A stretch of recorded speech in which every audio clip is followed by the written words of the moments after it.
በቤተ መንግሥት የተሰቀለው ባንዲራ። ንጉሡ የተሰደዱ ቀን ጌቶቹ ተሸጡ። ይህ ቀን ሁለት ታሪኮች አሉት። አንድ ዓርብ ላይ የሞት፣ ሁለት እሁድ ላይ የትንሣኤ። ይህ ቀን ሁለት ታሪክ አለው። አንድ የመውደቅ፣ ሁለት የመነሳት። ይህ ቀን ሁለት የታሪክ ገጽታ አለው። አንደኛው ባንዲራን በክብር ከፍ አድርጎ በቤተ መንግሥት የመስቀል፣ ሁለት ባንዲራን በውርደት አውርዶ በሌላ ባንዲራ የመተካት። ይህ ቀን ሁለት ታሪክ አለው። አንዱ ንጉሡ ተሰደው የለመኑበት፣ ሁለት ንጉሡ ተመልሰው የተከበሩበት ዕለት ነው። ሚያዝያ 27 1928 ዓ.ም እንዲህ ያሉ አሳዛኝም አስደሳችም የበደልም የድልም ታሪኮችን ይዟል። ጅማሬው እንዲያ ቢሆንም መጨረሻው አምሮ እነሱ ሞተው ሀገር አኑረው እነሱ ተዋርደው ሀገር አስከብረው ለትውልድ አቀብለዋልና እንኳን ለ84ኛ አርበኞች ድል በዓል አደረሳችሁ ማለት እንወዳለን። በዛሬው ዝክር ተኮር ዝግጅታችን የትም ያልተሰሙ ቢሰሙ በድፍረት ያልተተነተኑ ታሪኮችን ለመቃኘት እንሞክራለን። አብራችሁን ቆዩ።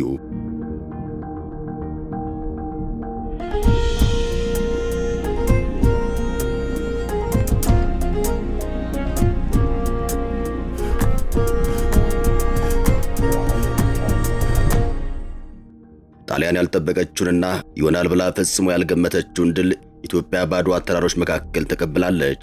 ይህን ተከትሎ ሽንፈቷ አልዋጥል ያላት የቆጫትና ያበሳጫት የመሰለችው ጣሊያን ለ40 ዓመታት ቂም ይዛ ኖረች። በሌላ በኩል ደግሞ ኢትዮጵያን ድል ለ40 ዓመታት ያክል ስታጣጥመው ኖረች። ይሄኔ ነው የኢትዮጵያ መከራ የተጸነሰው። የወቅቱ ጋዜጠኞች ቢጮሁ ጆሮ ሰሚ አላገኙም። እነ ተመስገን ገብረ የጣሊያን ወረራ ዝግጅት ልብ በሉ ቢሉም ምላሹ ልብ አድርቅ ሆነባቸው። ንጉሡ እነዚህን ሟርተኞች ተው በሏቸው፣ ኢትዮጵያ ሰላም ናት ይሉ ነበር። እንዲህ አይነቱ ያለመግባባት ሁኔታ ያመቻት ጣሊያንም ለበቀል ከ40 ዓመታት በኋላ ማለትም በ1928 ዳግም ኢትዮጵያን ወረረች። ይህም በዘመናዊ የጦር መሳሪያና በወታደር ኃይል ይበልጥ ተደራጅታ የመጣችበት እጅግ አደገኛ ወረራ ነበር። በአድዋ ከነበራት ትጥቅ ያልተሻለ አቋም ላይ የነበረች ኢትዮጵያ እጅግ ከባድ ቀን መጣባት። ቢሆንም አርበኞች በጽናት ከመዋጋት አልተቆጠቡም። ነገር ግን ድል እንደ ሰማይ ርቋቸው ነበርና 5ቱን ዓመታት ሲያሸንፉም በሽምቅ ትግል ሲቆዩ ትልቁ የድል መሠረታቸው ጣሊያን የቅኝ ግዛት አስተዳደር እንዲዘረጋ ማድረጋቸው ነበር። ይህ ደግሞ የንጉሡ ከሀገር መሰደድ ያልተጠበቀ ጥቅም አመጣ። በእርግጥ የንጉሡ ከሀገር መሰደድ ለብዙዎች አወዛጋቢ ሆኖ እስካሁን ድረስ መጠነኛ ክርክሮች አሉ። በአንድ በኩል ንጉሡ ሀገር ሸጠዋል፣ ለባዕዳን አስረክበውን ሸሽተዋል የሚል ክስ ይቀርብባቸዋል። በሌላ በኩል የለም ንጉሡ ሸሽተው ሳይሆን ለዲፕሎማሲ ትግል ነው የሄዱት፣ ያንን ባያደርጉ ኑሮ የሚፈጠረው ፖለቲካዊ ኪሳራ ይከፋ ነበር ብለው ከሳሾችን የሚሞግቱ አልጠፉም። ቀዳማዊ ኃይለ ሥላሴ ወደ እንግሊዝ ተሰደው እኮ ዲፕሎማሲያዊ ውጤት አላመጡም የሚሉ አሉ። ይህን የሚሉት ከተሞክረው አንጻር እውነት አላቸው። ንጉሡ ወደ እንግሊዝ የተሰደዱበት ዋነኛው ምክንያት የስደት መንግሥት ለማቋቋም ነበርና ነው፣ በዚያውም የዲፕሎማሲ ትግሉን ለማፋፋም። ሆኖም በዲፕሎማሲ የተደረገው ጥረት የተሳካ አልነበረም። ያኔ እንግሊዝና ፈረንሳይ ለጣሊያን ተደርበው ኢትዮጵያን ጦር መሳሪያ እንዳታገኝ አደረጉ። ጣሊያን በጭካኔ የኢትዮጵያን ሰራዊት በመርዝ ጋዝ በአውሮፕላን ቦምብ በማጥቃት ኢትዮጵያን አቅም አሳጥታለች። ይህም በጊዜው ጣሊያን በድል አድራጊነት በተለያዩ ከተሞች ባንዲራዋን ሰቅላ እንድትቀመጥ አድርጓታል። በንጉሡ ቤተ መንግሥትም የኢትዮጵያን ባንዲራ ውርዳ የራሷን ሰቅላ ነበር። ንጉሡ ከቤተ መንግሥታቸውም ከሀገራቸውም ተሰደው በእንግሊዝ ከባድ ፈተና ገጠማቸው። ቀን የጣላቸው ንጉሡም ተራ ሰው መስለው ታዩ። ያኔ ንጉሡ የስደት መንግሥት የጠየቁ ቢሆንም እንግሊዞች ሊፈቅዱላቸው አልቻሉም። እንደ ግለሰብ ግን መኖር ይችላሉ ተባሉ። ያም ቢሆን በራሳቸው ገንዘብ የተገዛ እንጂ በእነሱ ቸርነት ይሆን አልነበረም። አሳዛኝ የስደት ገጠመኝ የገጠማቸው ንጉሡም የንጉሣዊ ቤተሰብ ነው። በእንደዚህ አይነት ሁኔታ መኖር በባይተዋር ሀገር እንደዚያ ፊት መነሳት ከባድ ሆነባቸው። የችግሩ መክፋት ጌቶችን በእጅ አዙር እስከ መሸጥ አድርሷቸው እንደነበር ይነገራል። ይህ እንደ አፈ ታሪክ ሆኖ ስለሚነገር ብዙ የታሪክ ማጣፈጫ አልተገኘለትም።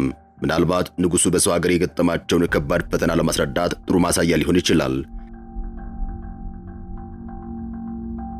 ደስ የሚለው ነገር ንጉሡ በሰው ሀገር እንደዚያ ሲዋረዱና ሲፈተኑ የሀገር ውስጡ የአርበኞች ትግል ፍሬ አፍርቶ ነበር። ጣሊያን መቆሚያ መቀመጫ አላገኘችም። ንጉሡም ማርኬ አልያም ገድዬ ስነ ልቦና የሽብር እፈጥራለሁ ብላ ሳይሳካላት ቀረ። ዋናው ድል ንጉሡን እጁ ላይ መጣል ነበር። ከዚያ አውድ ሲታይ የንጉሡ ከሀገር መሰደድ ልክ ይሆናል የሚሉ አሉ። ንጉሡ ከሀገር ባይሰደዱ በርካታ የፖለቲካ ኪሳራ ነበር የሚያመጣው። ምንም እንኳን ንጉሡ ተሰደው የስደት መንግሥት ለማቋቋም ሞክረው ባይሳካላቸውም በጣሊያን እጅ ላይ አለመውደቃቸው ግን እንደ ስኬት ይቆጠራል። በወቅቱ በአውሮፓ መንግሥት የሚደረግ አንድ የተለመደ ነገር ነበር። እሱም እንግሊዝ ላይ የስደት መንግሥት ማቋቋም ነበር። ፈረንሳይ በናዚ ጀርመን ስትያዝ እንግሊዝ ላይ የስደት መንግሥት ተመስርቶ ነበር። ኃይለ ሥላሴም ወደ እንግሊዝ የተሰደዱት ለዚሁ ዓላማ ነበር፣ የስደት መንግሥት ለማቋቋም። ስለዚህ ንጉሡ ተሰደዱ ሲባል ዝም ብለው ሀገር ለቀው ሸሽተው እንዳልሆነ ይመልስ ይሆናል። የስደት መንግሥት በእንግሊዝ ተቋቁሞ ከአውሮፓ መንግሥታት ጋር እርዳታ መጠየቅ፣ የዲፕሎማሲ ትግል ማድረግ ነበር ዓላማቸው። ባሰቡት ልክ አልሆነምና በኋላ ላይ በጄኔቫ ያደረጉት ንግግር እንደ ትንቢት የተቆጠረውም በዚህ ምክንያት እንደሆነ ይነገራል። እናንተ ላይ ቢደርስ ምን ታደርጋላችሁ ነበር ያሉት። እርስዎ ቢሆኑ ምን ያደርጋሉ እንደማለት ነው። የሚገርመው ነገር የተናገሩት ሲፈጸም ውሎ አላደረም። ብዙም ሳይቆይ ችግሩ ደረሰባቸው። ያኔ ምን ያደርጋሉ? ነገር ሁሉ እንደልመናው አይነት ሆነባቸው። ስርዓት ፈርሷል፣ አንቀጽ 16 የዓለም መንግስታት ማህበር ቃል ኪዳን ተጥሷል አሉ። ሊግ ኦፍ ኔሽን ላይ ብዙ ክርክር ተደረገ። ንጉሱን ጨምሮ እነ ፊት አውራሪ ተክለ ሐዋርያት በዚያ መድረክ ሞገቱ። ያምኖ ግን የሚሰማቸው አላገኙም። በዚያን ሰዓት ኢትዮጵያ ውስጥ ምን ተፈጠረ? ንጉሱ የተሰደዱ ቀን ኢትዮጵያ ውስጥ እንዲህ ሆነ። ጣሊያንን ሊፋለም የሚችል የጎሬ መንግስት ተቋቋመ። የጎሬ መንግስት ተቋቋመው በንጉሱ ፈቃድ ሲሆን ያምኖ የጣሊያን ወረራ ስልት ቀላል አልነበረም። ጎሬ ተጠቃና ሌላ የትግል አደረጃጀት መፍጠር ግድ ሆነ። ንጉሱ ከሀገር መስተዳዳቸውን ተከትሎም የጥቁር አንበሳ እንቅስቃሴም ነበር። በዚያን ጊዜ የአርበኝነቱን እንቅስቃሴ ሁለት ክፍል ነበረው። አንደኛው ከማይጨው መለስ እስከ የካቲት 12 ያለው ሲሆን ሁለተኛው ከየካቲቱ ጭፍጨፋ በኋላ ያለው ነው። ሁለቱ የአርበኝነት ዘመናት የተለያዩ ናቸው። የመጀመሪያው የረባ አርበኝነት እንቅስቃሴ ያልነበረው ሲሆን አርበኛው እርስ በርስ መግባባት ያልቻለበት ዘመን እንደነበር ይነገራል። የሆነ ግራ መጋባትም ተፈጥሮ ነበር። ከማይጨው መልስ የነበረው ትኩረት ጎሬ ላይ ጊዜያዊ መንግስት መመስረት ነበር። ጎሬን ማዕከል በማድረግ ጣሊያንን መከላከል ተፈልጎ ነበር። እሱም ተደረገ። በሌላ በኩል የጥቁር አንበሳ ማህበር ተቋቋመ። ያቋቋሙትም ከማይጨው የተመለሱ አርበኞች ነበሩ። የጥቁር አንበሳ እንቅስቃሴ ለየት የሚያደርገው የራሱ የሆነ ህገ መንግስት ማውጣቱ ነበር። በምን ዲሲፕሊን እንደሚመሩ የሚደነግግ ደንብ ነበራቸው። ማህበሩ ሁለት ክንፍ የነበረው ሲሆን አንደኛ የፖለቲካ ክንፍ ሲሆን ሁለተኛው ወታደራዊ ክንፍ ነበር። ታዲያ ያኔ ጣሊያን ሁለቱንም ክንፍ ስትመታ መደናገጥ ሆነ። የጣሊያን ፈርጣማነት በጉልህ መታየት ጀመረ። ይሄኔ ጥቂት የማይባሉ አቡጀዲድ ሲለብስ እምቢኝ ብሎ የሸፈተም ነበር። አቡጀዲድ ለባሽና ነፍጣንሽ። የጣሊያን የ5 ዓመት ወረራ አስከፊ እንደነበር በታሪክ ተሰንዶ ተቀምጧል።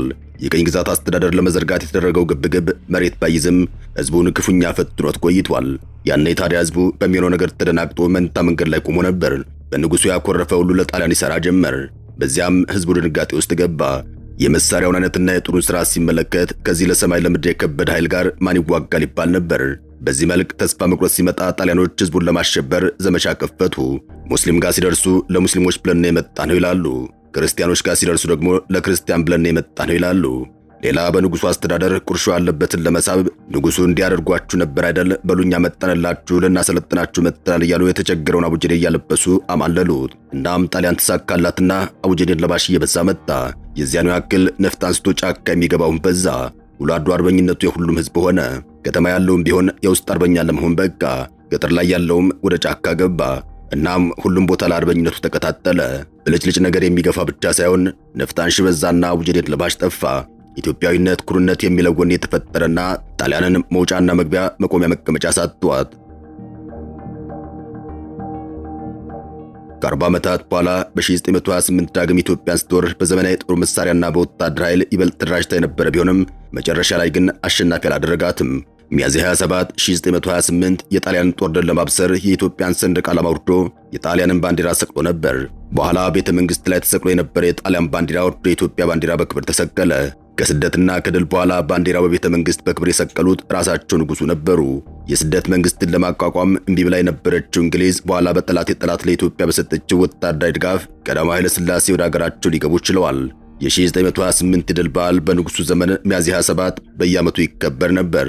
አሁንም የአርበኞች መታሰቢያ ቀን ይህን ታሪክ ያስታውሳል። በሚያዝያ ወር በ27ኛው ቀን ንጉሠ ነገሥቱ አዲስ አበባ ገብተው በቤተ መንግስት የኢትዮጵያ ሰንደቅ ዓላማ የሰቀሉበት ቀን ይታወሳል። ይህ ቀን ነው የኢትዮጵያ የነጻነት ቀን ተብሎ የሚከበረው። ሚያዝያ 27 1933 ከሰዓት በኋላ በ11 ሰዓት ንጉሠ ነገሥቱ ቀዳማዊ ኃይለ ሥላሴ በአርበኞች ብርታትና መስዋዕትነት የጣሊያንን ባንዲራ ወርደው የኢትዮጵያን ሰንደቅ ዓላማ በታላቁ ቤተ መንግስት በክብር የሰቀሉበት ዕለት ነው። የሚያዝያ 27 የንጉሠ ነገሥቱ የአዲስ አበባ ገብቶ ሰንደቅ ዓላማ መስቀል ታሪካዊ ምጸትም ነበረው። ከ5 ዓመታት ቀደም ብሎ ማለትም ሚያዝያ 27 1928 በዚያው ቀን ወደ ኢትዮጵያ የዘመተው የጣሊያን ጦር አዛዥ ጄኔራል ባዶሊዮ አዲስ አበባ ገብቶ በታላቁ ቤተ መንግስት የጣሊያንን ባንዲራ የሰቀለበት ቀን ነበር። ዘውዴ ረታ የቀዳማዊ ኃይለ ሥላሴ ዘመነ መንግስት ታሪክ በሚል በ2005 ባሳተሙት መጽሐፋቸው እንዲህ ይላሉ።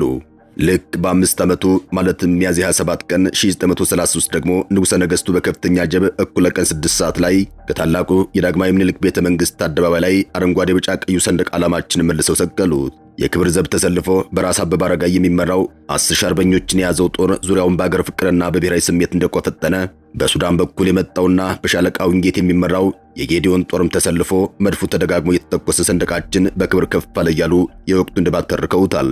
የሆነ ሆኖ ከብዙ በጥቂቱ አባቶቻችን ነጻነትን በደም አስከብረው ያወረሱን ታሪክ የዘገርንበት ዝግጅት ይህንን ይመስላል።